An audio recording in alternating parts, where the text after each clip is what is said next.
Maxim 78.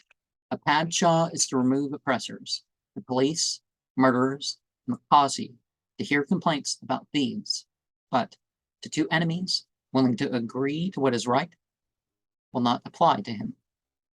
When thou seest that it must be given what is right, pay it rather with grace than fighting and distressed. If a man pays not his tax of his own accord, the officer's man will take it by force. And see, a lot of consequences are like that. But one of the problems in my country, and it's been rejected, I don't even know how many other Republicans joined the guy in this, but he was trying to make it so you couldn't, as a company leader, make your employees pay your taxes. Corporations or private or whatever, this idea where you make your employees pay your taxes is some messed up stuff. But it's the job of the government, not to please the rich or the populace or whatever the deal is.